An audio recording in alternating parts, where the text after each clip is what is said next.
So, dear students of class 11th, welcome in SNS Maths class. So, हम लोग आज क्या कर रहे हैं कि जो हमारा सीक्वेंस एंड सीरीज का टॉपिक चल रहा है उसका ये लेक्चर नंबर 5 लेके मैं आपके सामने हूँ. सो अर्थमेटिक प्रोग्रेशंस के ऑलरेडी 4 लेक्चर्स ना 3 or 4. So, is the fourth one. So, we have already discussed in 3 lectures, the first, second and third. में जो भी हमने डिस्कस किया उसको कंटिन्यू करने वाले हैं और एक्चुअली इस लेक्चर में हम लोग क्या करेंगे, हम लोग डिस्कस करेंगे अर्थमेटिक मीन के बारे में. मुझे थोड़ा कंफ्यूजन हुआ कि lecture 4 whether I am taking lecture 4 और 5th. सो हम उसको लास्ट में करेक्ट कर देंगे उसको. सो ऑलरेडी इसके पहले जो भी लेक्चर्स हमने अर्थमेटिक प्रोग्रेशंस के रिलेटेड अपलोड किया है, आई होप कि आपने उसको देखा होगा, उससे आपको बेनिफिट हुआ होगा. सो हम लोग आइए स्टार्ट करते हैं अर्थमेटिक मीन. एक और चीज, इसके पहले के जो भी लेक्चर्स थे ना वो क्लास 10th और 11th के लिए कॉमन है, ये मैं बोल सकता हूँ. जो भी सीबीएसई बोर्ड का जो सिलेबस है, इवन सम स्टेट बोर्ड्स के भी सिलेबस में, उसमें ये पोर्शन 10th और 11th में दोनों में कॉमन है, अर्थमेटिक प्रोग्रेशन. तो उसका जैसे nth टर्म से रिलेटेड क्वेश्चंस या सम ऑफ n टर्म से जो रिलेटेड क्वेश्चंस है, that is a common portion in 10th and 11th. लेकिन 11th में हम लोग जो एक्स्ट्रा क्या पढ़ते हैं वो है हमारा arithmetic mean. So let us start arithmetic mean, arithmetic progression lecture number 4. So okay, now let us start arithmetic mean. So क्या करते हैं हम लोग to discuss about the arithmetic mean. Suppose 3 numbers are in AP. What we are saying कि let us assume that कि let this A, B, C are in AP. ये सभी numbers क्या हैं AP में. अब अगर ये AP में होगा तो हम लिख सकते हैं ना कि B minus A C minus A के इक्वल होना चाहिए. थोड़ा सा रीअरेंज करते हैं, rearrange meaning B C minus B ना, ए लिख दिया हम लोगों ने. सो रीअरेंज करने के लिए बी को जब इधर शिफ्ट करेंगे तो क्या होगा, 2b equal to A plus C, या हम कहेंगे b equal to A plus C by 2. अभी इस b को सपोज करिए don't have b, you have only two numbers. That means if you don't have this number b, so in that case you have only two numbers a and c. Now if you have only two numbers, यदि आपके पास दो number है a और c, तो ये a plus c by 2 को आप लोग क्या बोलते हैं? We already call it mean ना, हमने इसको पहले से ही mean कहा हुआ है. टू नंबर्स को ऐड करेंगे, 2 से डिवाइड करेंगे, that is a simple mean. वो हमारा सिंपल मीन है ना, क्योंकि ये जो मीन वर्ड है, हम अर्थमेटिक मीन बोल रहे हैं बट ऑलरेडी मीन और एवरेज इस तरह के जो वर्ड्स हैं हम लोगों ने अपनी प्रीवियस क्लासेस में यूज किया हुआ है. हम लोग एवरेज, क्लास एवरेज निकालते हैं, सब्जेक्ट एवरेज निकालते हैं, है ना, कैलकुलेट होता है ना. कोई आपसे पूछता है कितने परसेंट मार्क्स आए, सो एक्चुअली क्या करते हैं आप अपने 5 सब्जेक्ट को सब्जेक्ट एवरेज तो बताते हैं अपना. So in the same way statistics पे टॉपिक में हम लोगों ने मीन कैलकुलेट किया था, एक गिवन डाटा का मीन. यहां पर क्या हो रहा है कि हम एक नया वर्ड अर्थमेटिक मीन ले रहे हैं. अब अर्थमेटिक मीन को ऐसे समझ सकते हैं, अगर मेरे पास ए बी सी 3 नंबर्स में है और वो एपी में है, सो अगर एपी में नहीं भी है, सो ए प्लस सी बाई 2 जो है, जो बी के इक्वल आ रहा है, सो वो मीन को रिप्रेजेंट कर रहा है ना, ए और सी के मीन को रिप्रेजेंट कर रहा है. क्योंकि यहां पर already A B C AP में है, तो हमने इस बी को क्या कह दिया, हमने बी को कहा arithmetic mean. So it mean arithmetic mean of A and C is A plus C by 2, right. यानी अब अगर मेरे पास सपोज, मैं अब थोड़ी देर के लिए क्या करता हूं कि लेट अस अज्यूम दैट कि I have two numbers only A and B. मेरे पास सिर्फ दो नंबर ए और बी है, और हमने क्या किया, एक नंबर A1 इंसर्ट किया इसमें, है ना. और वो A1 क्या है, A1 क्या प्रॉपर्टी रख रहा है, सपोज अगर वो A1 जो है वो A प्लस बी बाई 2 के इक्वल है, इसका मतलब A1 is the arithmetic mean between A and B, right. Now अगर हम क्या करते हैं कि लेट अस अज्यूम दैट कि हमने एक नंबर A2 और इंसर्ट किया, और वो इस तरह से इंसर्ट किया है कि A1 A2 B ये AP में है. अभी हमने पहले एक नंबर इंसर्ट किया, हम कह रहे हैं नहीं नहीं एक नहीं, let us insert two numbers. A1 के साथ साथ हम एक नंबर और A2 इंसर्ट कर रहे हैं, और वो इस तरह से इंसर्ट कर रहे हैं कि A1 A2 B ये चार नंबर्स वो AP में आ गए. अब अगर ये चारों नंबर AP में है, सो इज इट नॉट कि A1 जो है वो A और A2 का अर्थमेटिक मीन है? नहीं, A2 जो है वो A और A1 और B का अर्थमेटिक मीन है, राइट ना. वो जो ऊपर का डिस्कशन है, ऊपर के डिस्कशन के हिसाब से तो हम बोल सकते हैं, यानी A1 A और A2 का अर्थमेटिक मीन है, A2 भी तो A1 और B का अर्थमेटिक मीन है.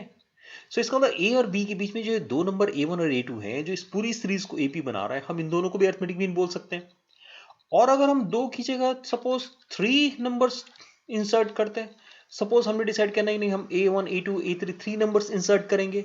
सो if we insert 3 numbers, so now you see, अभी क्या बोल सकता हूं मैं कह सकता हूं कि A1 जो है वो A2 का अर्थमेटिक मीन है, नहीं A1, A2 जो है वो A1 और A3 का अर्थमेटिक मीन है, और A3 जो है वो A2 और B का अर्थमेटिक मीन है, और ये पूरी सीरीज क्या है, AP है। So it means A1, A2, A3 can be considered as three arithmetic mean between A and B. Meaning एक AP में अगर दो नंबर ले लिए जाएं और उसके बीच में जितने भी टर्म्स होते हैं वो सबके सब अर्थमेटिक मीन कहला सकते हैं, इसका मतलब, राइट। और हमने अगर 3 नंबर्स इंसर्ट किए हैं तो हमें जितने भी नंबर इंसर्ट करने का मन करे, टू नंबर्स के बीच में जितने भी अर्थमेटिक मीन इंसर्ट करने का मन करे हम इंसर्ट कर सकते हैं, राइट ना। थोड़ा थोड़ा क्लियर हो गया होगा कि what we mean by arithmetic mean. और इन जनरली मीन क्या होता है कि मीन में हम दो नंबरों को ऐड करके, सपोज 2 नंबर का मीन ले रहे हैं, दो नंबर को ऐड करते हैं, 2 से डिवाइड करते हैं, वो हमारा मीन हुआ। अगर 5 नंबर है तो पांचों नंबरों को ऐड करो और 5 से डिवाइड कर दो, आपको एक मीन मिल गया। लेकिन यहां क्या हो रहा है, यहां वो एपी होगा, है ना। अगर हम 5 मतलब एक मीन नहीं 5 मीन्स हो सकते हैं, लेकिन अगर 2 नंबर्स ए और बी है और हम 5 मीन की बात कर रहे हैं तो वो 5 नंबर्स और ए और बी दोनों मिलके क्या बना देंगे, वो कंप्लीटली एक एपी बनाएगा। जैसे यहां पर क्या करते हैं, लेट अस रीस्टार्ट, कि हमारे पास 2 नंबर्स ए और बी है, and what we are doing, suppose हमने क्या किया, A1 A2 A3 and so on AN, N arithmetic mean insert कर दिया हमने। ए और बी टू नंबर्स के बीच में एन अर्थमेटिक मीन इंसर्ट किया है, दीजिए ना। ये क्या है, ये है suppose N arithmetic mean between A and B. अभी मुझे इनको कैलकुलेट करना है। अब अगर मुझे इनको कैलकुलेट करना है तो ये A1 A2 A3 A and B ये सब क्या होगा, they may be consider as AP ना, ये तो AP में हुआ। अब इस AP में कितने टर्म्स हैं, n नंबर तो हमने इंसर्ट किया है, दो नंबर पहले से थे तो n+2 नंबर्स हो गए। सो अब अगर मैं इस फॉर्मूले को, ये फॉर्मूला हमारे पास ना नंबर ऑफ टर्म का ये फॉर्मूला पता है, इस नंबर ऑफ टर्म को ही हम लोग लास्ट टर्म भी बोलते हैं।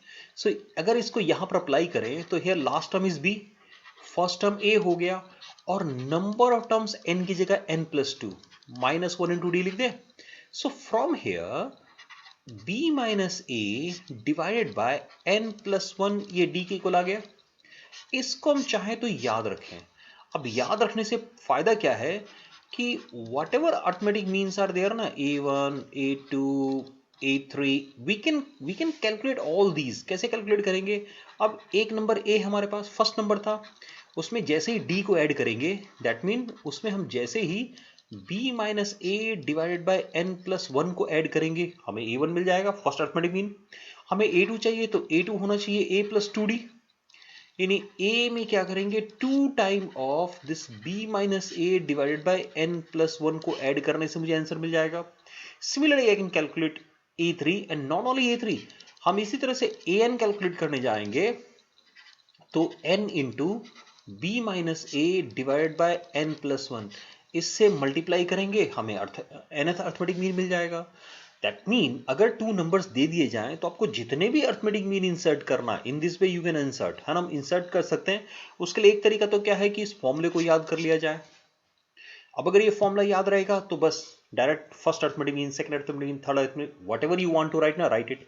Suppose you don't know the formula, हमें फॉर्मूला याद नहीं है, तो ये जो प्रोसेस हमने अप्लाई किया है, बाय गोइंग लाइक दिस ना वी कैन कैलकुलेट, हम अर्थमेटिक मीन को कैलकुलेट कर सकते हैं। So this is the simple meaning of arithmetic mean, and this is the way how to insert more than one arithmetic mean between two given numbers. ये हमारा arithmetic mean he नहीं था, बल्कि साथ में हम लोगों ने ये भी यहाँ पर स्टडी किया है, ये भी डिस्कस किया है कि अगर हमें टू नंबर्स दे दिए जाएं तो हम किस तरीके से एन अर्थमेटिक मीन दो नंबरों के बीच में इंसर्ट कर सकते हैं। Okay, let us move towards the a simple property. मैं क्या करता हूँ, एक छोटी सी सिंपल सी प्रॉपर्टी की तरफ मूव कर रहा हूँ कि जो हमने अभी अर्थमेटिक मीन इंसर्ट किया ना, उनकी कुछ प्रॉपर्टीज भी हैं। अब प्रॉपर्टीज मेरा मतलब है कि जैसे बुक में जाएंगे तो maybe all these are not considered as a property, ये आपको प्रॉपर्टी की तरह इससे न मिलके हो सकता है क्वेश्चन मिल जाए। जैसे क्या कहना क्या चाह रहे हैं, the sum of N arithmetic mean between two numbers is N times the single arithmetic mean between them. Meaning जैसे ए और बी टू नंबर्स था, अभी हम लोगों ने स्टार्ट किया था, और हमने क्या किया था, उन ए और बी के बीच में हमने एन अर्थमेटिक मीन इंसर्ट किया था, is it. So what this theorem says, what this property say कि ये जो n अरिथमेटिक मीन है ना, जब इनका हम सम करेंगे लाइक दिस ना, अगर इन सब का सम कर दिया जाए तो ये सम जो है वो n टाइम्स a और b के बीच के सिंगल अरिथमेटिक मीन के, अब सिंगल अरिथमेटिक मीन तो क्या होगा a plus B by two, तो इन n अरिथमेटिक मीन का sum n times single arithmetic mean के इक्वल होगा। This we want to prove, ये मुझे प्रूव करना है इस रिजल्ट में, ये ठीक है।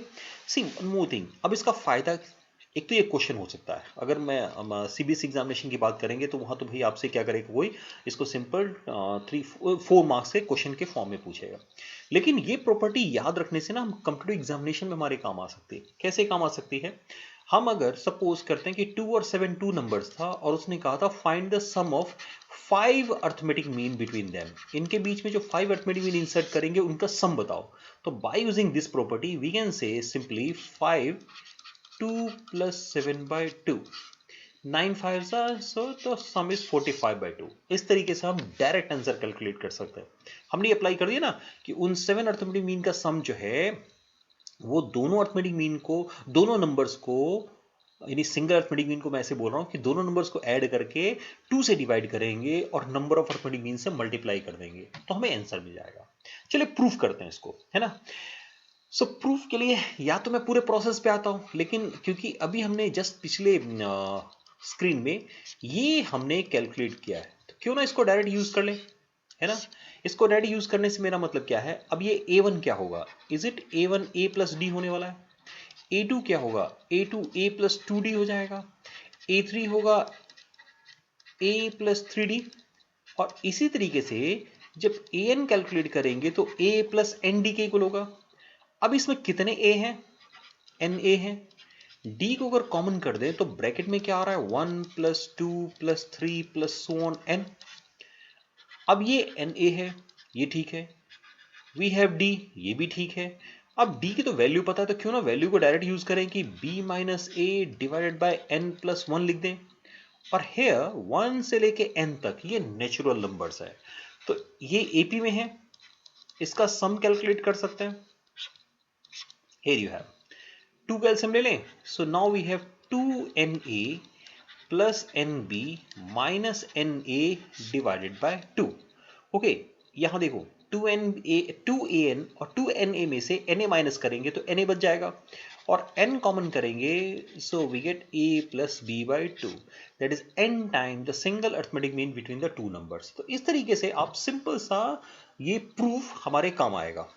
अब इसको एज ए इंपॉर्टेंट प्रॉपर्टी याद रखना है ना। क्या करना है, इसको एज ए इंपॉर्टेंट प्रॉपर्टी याद रखना है, हमारे ये ऑब्जेक्टिव टाइप क्वेश्चंस में भी काम आएगा और वैसे 11th क्लास के एग्जाम में इसको हम लोग लॉन्ग क्वेश्चन के फॉर्म में भी पूछ सकते हैं। एक और बहुत इंटरेस्टिंग प्रॉपर्टी है, ये देखिए, if N arithmetic mean are inserted between two numbers prove that the sum of the mean equidistance from the beginning and end is constant. Now again what the meaning of this, इसका meaning क्या है कि अगर मेरे पास a और b 2 नंबर्स हैं और हमने इसमें क्या किया है, इस तरीके से हम n अरिथमेटिक मीन इंसर्ट कर गए, तो ये कह रहा है कि शुरू से पहले से फर्स्ट और लास्ट से फर्स्ट, पहले से सेकंड, लास्ट से सेकंड, n-1 ना। a3 करेंगे तो यहां पर an माइनस उधर से आ रहा है ना, तो n-1 की जगह n-2 हो जाएगा, है ना। इनका सम, है ना, ये ना, prove that the sum of the means equidistance from the beginning end, यानी शुरू से या लास्ट से जब सम करेंगे तो वो सम एक कांस्टेंट होगा। ओके, वो सम एक सिंपल कांस्टेंट होगा। क्या होगा वो constant, let us try to calculate. Okay, a1 plus an को मैं कैलकुलेट करके देखता हूं। a1 अभी हमने देखा ना a प्लस डी था, और an क्या था, an था a plus N D.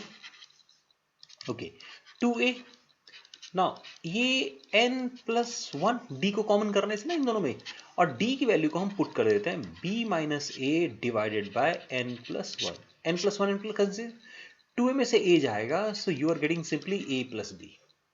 Now let us find out a2 plus an minus 1। Now a2 plus meaning a plus 2d, और ये कितना हो जाएगा a plus n minus 1 into D. Again we have 2a, right. अब d को common करेंगे तो क्या आएगा, 2 plus n minus 1 into d. D की वैल्यू पुट कर दीजिए, 2a प्लस ये है n प्लस वन और d की जगह रख रहे हैं b minus a n plus one. The same way n plus one cancel आ गया and we are getting a plus b. इसको भी कैलकुलेट करके देखिए, यही आएगा। इवन इससे आगे जाएंगे ना, a4 plus A n minus three, again you will get a plus B. That mean वो कांस्टेंट कोई सिंपल कांस्टेंट नहीं है, वो उन दोनों नंबर का सम है ना। यानी ये जो हम इसको ऐसे भी स्टेटमेंट दे सकते हैं कि if n arithmetic mean are inserted between two numbers, prove that the sum of the mean equidistant from the beginning and is a sum of the numbers। तो कांस्टेंट दोनों नंबर के सम के इक्वल है। So again a very interesting और important property. Again this में B as a question है, ये भी आपको बुक में क्वेश्चन के फॉर्म में मिलेगा। चलिए थोड़ा आगे और मूव करते हैं। यस, मेरे का क्वेश्चन के फॉर्म में मिलेगा। ये आपका क्वेश्चन नंबर 7 है, एक्सरसाइज 19.6 एडिशन बुक का। ओके, जनरली हमें ना इसमें जो क्वेश्चंस मिलेंगे वो इस तरह से होंगे। Insert 5 arithmetic mean between 8 and 26 such that the resulting sequence is an AP. Meaning क्या कह रहा है, एक नंबर 8 है हमारा, दूसरा नंबर 26 है, और हमें कहा गया कि a1 a2 no need to write ना, प्लस ना a3 a4 a5 5 arithmetic mean हमने इंसर्ट कर दिया, इनकी वैल्यूज बतानी बस। सो अब अगर फॉर्मूला याद है तो इस फॉर्मूले में मैं सीधे बोल सकता हूँ कि d कितना होगा, d हो जाएगा 8 plus 26 by n plus 1 5 plus 1। So what about is this, 8 and 26 ना, दोनों का सम कितना आने वाला है, और 5 ही ना। Okay, 26 34, so is it 34 by 6 और 17 बाय 3। चेक कर लीजिए, 26 में 8 को ऐड करेंगे तो कितना आएगा, 34 ही आएगा, राइट। और टोटल 5 मीन इंसर्ट किए तो 5 1 6 यानी 17 बाई 3 आ गया। Now write down the numbers, यानी क्या करेंगे हम, a1 को लिखेंगे 8 प्लस 17 बाई 3, a2 को लिखेंगे 8 plus 2 time of 17 by 3, a3 को लिखेंगे 8 plus 3 time of 17 by 3, and similarly write down a4, that is 8 plus 4 time of 17 by 3, and a5 8 plus 5 time ना of 17 by 3। so this way you can calculate all the 5 arithmetic mean, calculate कर सकते हैं। Suppose ये formula ही नहीं याद है d का, तब क्या करेंगे, तब हम ऐसे करेंगे, हमने ये 5 अरिथमेटिक मीन इंसर्ट कर दिया। Now this is an AP, ये एपी में है in which we have 7 terms. So 7 term meaning last term is equal to 8 plus 7 minus 1 into डी। 26 में से क्या करते हैं, 8 को माइनस करते हैं, है ना। सो 26 में 8 माइनस करेंगे कितना आएगा, 18। सो 18 बाय 6, ये तो 3 आ रहा है। Oh the simple mistake we have committed, what is that committed, कि हमने फॉर्मूला ही गलत लिख देता। ये 26 माइनस 8 होगा, so it is simply 18 by 3 meaning 6 होने वाला है। ये सब का सब जो है, that mean all these need correction ना, सबको करेक्शन चाहिए। हमने जल्दीबाजी में तो नहीं कहेंगे, हमने क्या किया, ध्यान नहीं दिया कि पिछले स्क्रीन पे जो फॉर्मूला हमने लिया है वो फॉर्मूला और ये जो हम लिख रहे हैं इसमें डिफरेंस हो गया भाई, ये तो थोड़ा गड़बड़ हो गया। तो क्या करना है, इसको मुझे करेक्शन करना चाहिए, है ना। सो ये तो क्लियर हो गया होगा कि d भाई 6 हो रहा है। सो नाउ ये तो 8 प्लस 6 होगा, 8 प्लस 6 टू 12 होगा, है ना।